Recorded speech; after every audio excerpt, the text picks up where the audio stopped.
So hello, ladies and gentlemen. Welcome to the Unhooked podcast. My name is Jeremy Lipkowitz.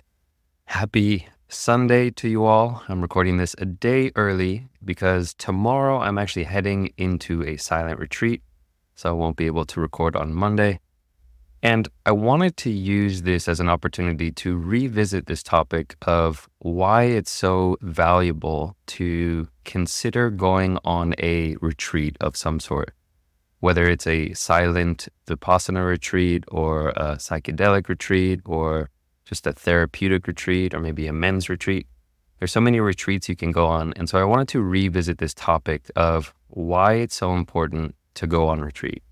So what I'm releasing here is actually the audio from a video that I made almost, 6 years ago or so when I was teaching meditation in Thailand. And I created this video on the top 5 reasons why you should consider going on a silent retreat. So without further ado, please enjoy this video on the top 5 reasons to consider going on a silent retreat.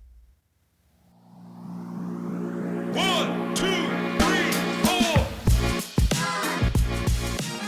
Hi, I'm Jeremy Lipkowitz, and with over 12 years of meditation experience as a mindfulness trainer and coach for high performers, I've become obsessed with helping people break free from compulsive, unhealthy behaviors and addictions and step into a life of true freedom so that they can finally become their best selves and cultivate deeper and lasting fulfillment. I've created Unhooked, the Breaking Porn Addiction podcast, to give you simple, actionable, step-by-step strategies to master your mind and optimize your life. This is Unhooked. Hey guys, so in this video I'm going to talk about my top 5 reasons to consider going on a silent meditation retreat. So these are the things that make me go on silent retreats and just a few reasons why you might want to consider going on a silent retreat yourself. So the first reason to consider going on a silent meditation retreat is just to have a few days of a digital detox. So if you're anything like me, you're constantly connected to your devices in some form or another. We might wake up and at least within the first hour or so of waking up, we're already connected to our phone, maybe our computer, checking emails, checking social media. And we can live our life in this autopilot mode where we're just sucked into our devices. And so going on a silent retreat is a really powerful time to take a conscious and intentional step away from your devices, social media, internet, all of these things that we get pulled into out of habit.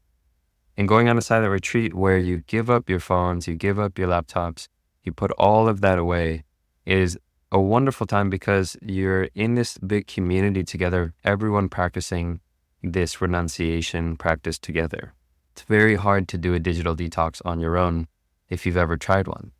But going on a silent retreat is a nice excuse. You can put it on your email as a vacation responder and say, I'm on a silent retreat. I can't respond to your emails for the next 5 days. So it's a nice excuse to have for family and friends and coworkers of why you need to get away from your devices.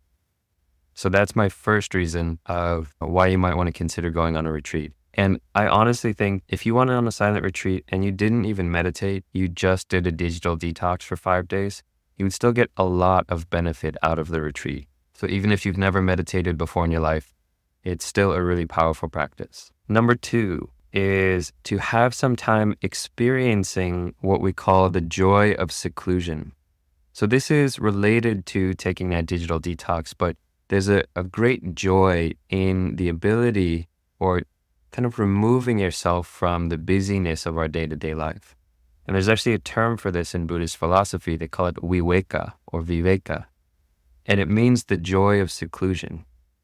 So there's a great joy in turning away from the busyness of life and finding time throughout your life for this seclusion, for some quietness, isolation, really taking the time to be with yourself. There's a great joy in that.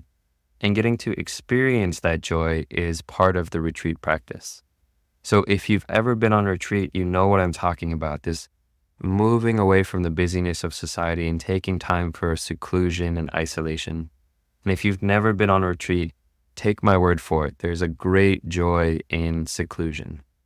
The third benefit of going on retreat is having some time where we cultivate an appreciation for the little things in life. So what are the small joys that we can take throughout the day? The taste of coffee in the morning or of our breakfast, or appreciation of feeling the wind and the breeze on our face.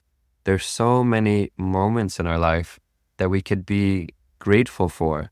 But the key understanding is that gratitude or gratefulness is a skill that we need to practice. So it's not going to just come automatically. We actually need to cultivate this skill. And on retreat, we get opportunities all throughout the day where we're practicing, can we be content with what's happening? Can we appreciate what's going on? Can we be grateful for what is offered? So having this time where we set aside the time to intentionally cultivate really healthy mind states like gratitude and appreciation and contentment, it has these incredible ripple effects throughout our life. So that's the third reason to consider going on retreat, is just this rekindling of an appreciation for all the little things in our life. The fourth is that going on retreat, it gives you a technique to change the habit patterns of your mind. That you are learning a technique, a skill, where you can start to change the habit patterns of the mind. You change the habitual tendencies of the mind. It's so important for a life of fulfillment, a life of success, a life of growing and changing and being skillful and being a good person in the world, is learning how to see what are the habit patterns of the mind and how can you subtly incline yourself towards more skillful ways of living. It's one of the reasons I started going on retreats, is that I realized I was having so many of these habits and tendencies of my mind that were leading me towards suffering. Things like addiction, or things like comparison, like comparing myself to others, the inner critic, self-judgment. So learning how to change the habit pattern of the mind is so powerful. And this is why it's my number 4 reason to consider going on a silent retreat at least once in your life. Now, number 5 is that we get a chance to cultivate wisdom. And this is something that, especially in the tradition, that I train in the tradition of Vipassana or insight meditation, it's all about balancing these two things of wisdom and compassion. And so I guess number 5 is actually not just about wisdom, but that we're taking time out of our life to cultivate these two very important qualities of wisdom and compassion. So how can we see more clearly the nature of the life we're living? How can we grasp less at things that are inherently unstable and impermanent? How can we cultivate more love and kindness and compassion and care for the people in our life? So this is one of the most powerful and important reasons why we go on a Vipassana retreat especially. There are many kinds of meditation retreats, but in the context of a Vipassana retreat or an insight meditation retreat, it really comes down to cultivating wisdom and compassion. Can we take this time out of our day to cultivate these really wholesome qualities of the heart and mind? And one of the most selfish things you can do is cultivate wisdom and compassion, because the amount of inner fulfillment and inner peace that you can experience when you're cultivating these wholesome mind states is beyond any other kind of pleasure you can experience. It's beyond sense pleasure. It's beyond even spiritual pleasures. The state of wisdom, of equanimity, of seeing clearly, being at peace with yourself is so profound. And so I hope you choose to go on a silent retreat at least once in your life so you can begin to taste what that kind of freedom is like. Begin to taste the kind of freedom that you can experience from going on a retreat like this. So those are my 5 top reasons to consider going on a silent retreat. I hope you enjoyed this video. If you did, give it a thumbs up, or consider hitting the subscribe button down below somewhere. That's it for today. I hope you all have a wonderful day.